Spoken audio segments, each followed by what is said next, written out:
There's something inside. Mom? Hang on. I liked my friend's stupid Wiccan craft. Writing you letters. Why are you even talking to her? She's my friend. Please God. Please God. Oh God. Father Marcus, what can you tell me about Casey?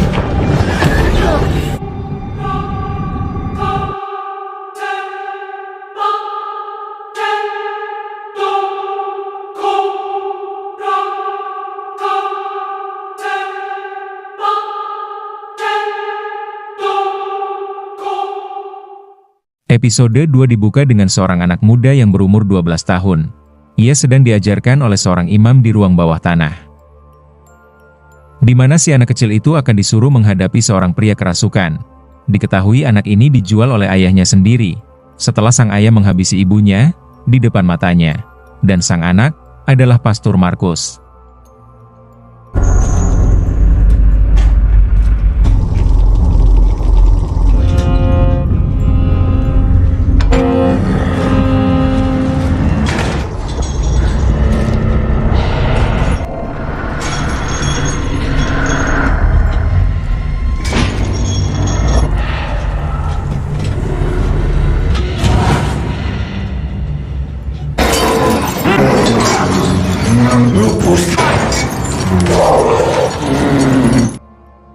Kembali ke Pastor Markus yang sekarang, terlihat ia sedang di dalam bus, sambil mencatat di Bible-nya. Sepertinya ia sedang menuju ke sebuah tempat. Berpindah ke Sis Angela, yang ingin ke dapur karena kelaparan sambil membawa tabnya. Namun saat membuka kulkas, ia kaget karena ada Casey di situ, dan ia mengeluarkan suara laki-laki. Kesempatan berlian, ia langsung mengambil tabnya, dan merekam Casey.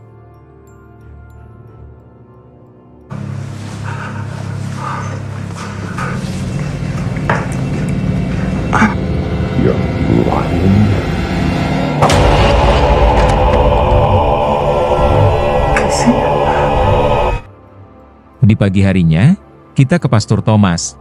Ia sedang mengadukan kepada kepala gereja tentang apa yang dialami Casey. Awalnya kepala gereja tak percaya, namun Pastor Thomas memberikan rekaman tentang Casey yang direkam ibunya tadi malam. Pastor Thomas meminta gereja memberikan izin untuk pengusiran setan yang hinggap di badan Casey.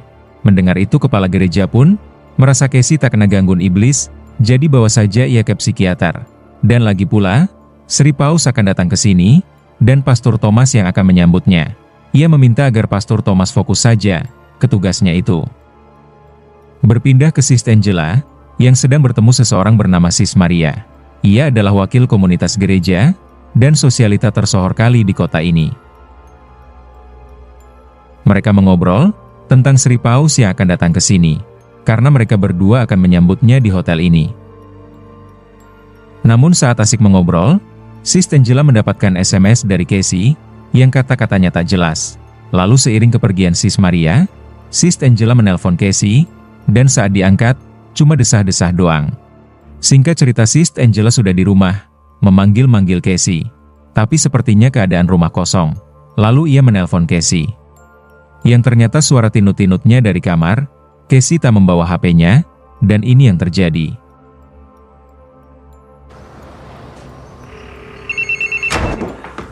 Where were you? Mereka semua baru saja membeli es krim, dan madepaknya, Casey tak membawa HP. Mereka juga pergi sudah lama sekali.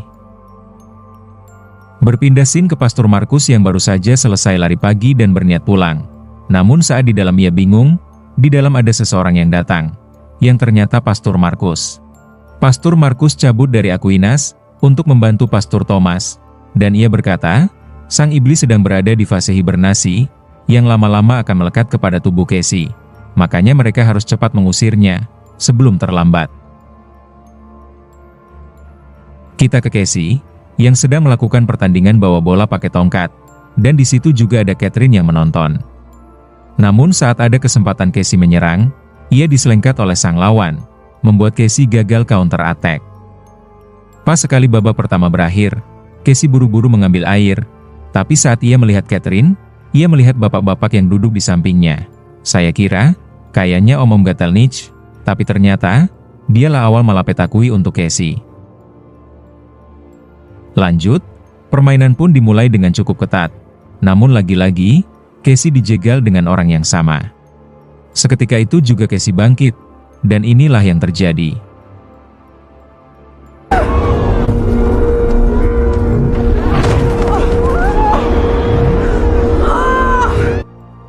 Malam harinya setelah pertandingan, Henry, Casey dan Catherine sedang mencairkan suasana dengan bermain ambil-ambilan balok, yang tak lama ibu mereka baru pulang dan ikut bermain bersama mereka.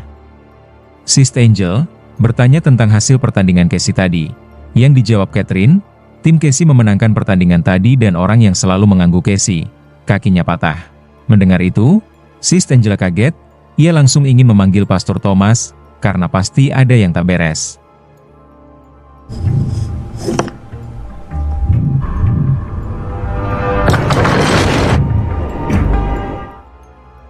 Keesokan harinya, di gereja sedang ada makan wit tunawisma yang sudah ramai. Sementara Pastor Thomas sedang memberkati air untuk diminum para jamaat. Yang tiba-tiba ia didatangi Sis Angela yang mengabarkan kondisi Casey makin kacau. Mendengar itu, Pastor Thomas berkata, ia ingin sekali membantu. Namun karena ada larangan dari gereja, maka ia tak bisa berbuat apa-apa. Ia menyarankan supaya Casey dibawa ke psikiater saja. Karena Pastor Thomas sudah menyerah, maka Sis Angela mengambil air berkatnya aja. Namun di situ ada Pastor Markus yang memergokinya. Ia tahu Sis Angela adalah ibunya Casey, maka ia mengajarkan cara menggunakan air berkat itu. Cukup mencampur ke minuman Casey, dan jangan ditambahin garam, entar keasinan. Setelah itu acara makan-makan dimulai. Di situ Casey membantu menyiapkan makanan untuk para tunawisma. Sampai ada salah satu tunawisma yang tiba-tiba mendatangi Casey sambil berkata, "Dia sudah memilihmu dan izinkan aku menyentuhmu." Wah, madepak. Malam harinya, Pastor Thomas sedang bertemu Jessica, yaitu mantan pacarnya. Sebenarnya mereka masih saling cinta. Namun takdir tak menyatukan mereka. Sedih deh. Sementara Pastor Markus berada di tempat tunawisma. Ia berfirasat, sepertinya ada keganjilan di salah satu tenda itu, maka ia melihatnya.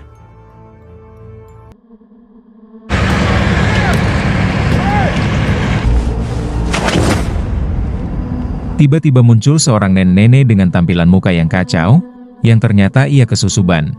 Everyone knows Father Marcus. ¿Dónde está mamá? Duele. Pastor Markus langsung mengacungkan salibnya, namun si Saiton, selon aja, ia malah menantang Pastor Markus. Seketika itu Pastor Markus hanya diam dan ia pergi.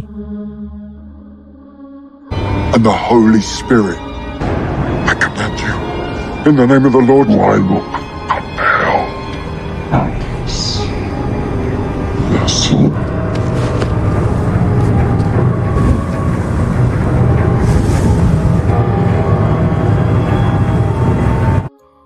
Kita ke Sis Angela, yang sedang melakukan rencananya untuk Casey, sebelum makan malam dilakukan.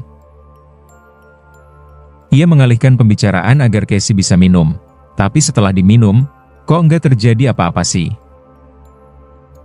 Good at this whole cooking thing. No, tell them about the crown roast. Tapi setelah makan, inilah yang terjadi. Hey, honey.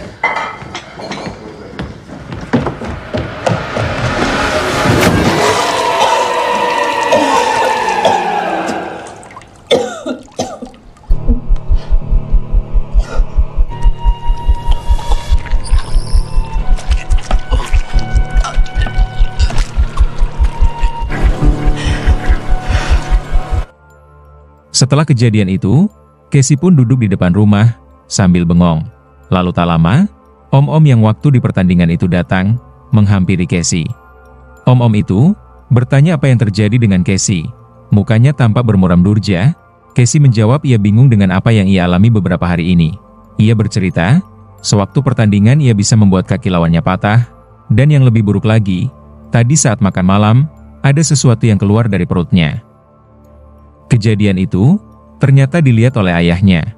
Terlihat Casey lagi nyender dan berbicara sendiri. Kita ke Pastor Thomas yang sedang melihat-lihat barang Pastor Markus, dan kebetulan Pastor Markus juga baru pulang. Pastor Thomas marah karena Pastor Markus menyimpan foto para korban dan mencoret-coret Alkitab. Pastor Markus melakukan itu agar tak lupa dengan kejadian-kejadian yang ia alami. Dan ia juga memberitahu bahwa iblis yang ada di Casey bukan iblis sembarangan. Pastor Thomas tak mau tahu, menurutnya semua ini sudah melenceng. Ia mau Pastor Markus pergi dari tempatnya, sekarang juga. Mari kita berpindah fokus ke seorang anak muda yang baru pulang bekerja, sambil menggunakan headphone yang masuk ke rumahnya. Namun yang ia tak sadari, ayahnya sudah mati, dan sang ibu sedang diproses. Ia benar-benar tak menyadarinya, sampai akhirnya. Carters, key particles, and interrenal arteries. I know you have.